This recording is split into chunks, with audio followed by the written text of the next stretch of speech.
بسم اللہ الرحمن الرحیم۔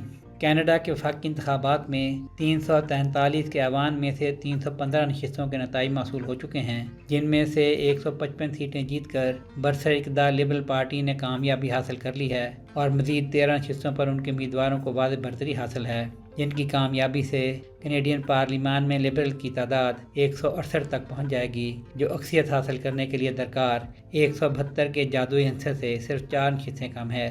کینیڈا میں انتخابات کے انعقاد کے ذمہ دار ادارے الیکشن کینیڈا کے جاری کردہ اعداد و شمار کے مطابق انتخابات میں مجموعی طور پر 18 سیاسی جماعتوں نے حصہ لیا۔ مجموعی طور پر 1,90,00,000 سے زائد ووٹر نے اپنا حق رائے دہی استعمال کیا۔ مجموعی طور پر ٹرن آؤٹ 67% رہا۔ اب تک 315 حلقوں کے نتائج موصول ہو چکے ہیں، جن میں liberal party 155، conservative party 133، Quebec block 21، new democratic party NDP 5 اور گرین پارٹی 1 نشست جیت چکی ہیں، جبکہ 28 حلقوں کے نتائج آنا باقی ہیں، جن میں سے 13 سیٹوں پر لبرل پارٹی، 11 پر کنزرویٹو پارٹی اور 2 سیٹوں پر کیوبیک بلاک اور NDP جیت کی جانب بڑھ رہی ہیں۔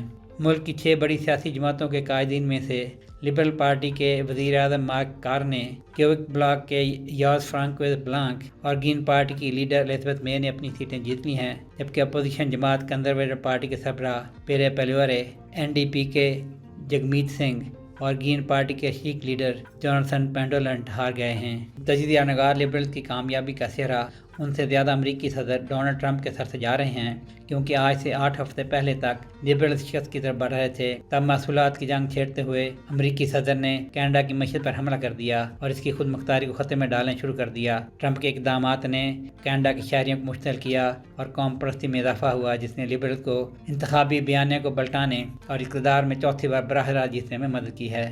آج اوٹاوا میں حامیوں کے سامنے جیت کی تقریر میں کارنے نے واشنگٹن کی دھمکیوں کے مقابلے میں کینیڈا کے اتحاد کی اہمیت پر زور دیا۔ انہوں نے کہا کہ دوسری جنگ عظیم کے خاتمے کے بعد سے کینیڈا اور امریکہ کا باہمی فائدہ مند مشترکہ نظام اب ختم ہو گیا ہے۔ انہوں نے یہ بھی کہا کہ ہم امریکی دھوکہ دہی کے صدمے سے دوچار ہیں، لیکن ہمیں اس سبق کو کبھی نہیں بھولنا چاہیے۔ کارنے نے کہا، میں مہینوں سے خبردار کر رہا ہوں، امریکہ ہماری زمین، ہمارے وسائل، ہمارا پانی اور ہمارا ملک چاہتا ہے۔ یہ بیکار دھمکیاں نہیں ہیں۔ صدر ٹرمپ ہمیں توڑنے کی کوشش کر رہے ہیں تاکہ امریکہ ہمارا مالک بن جائے۔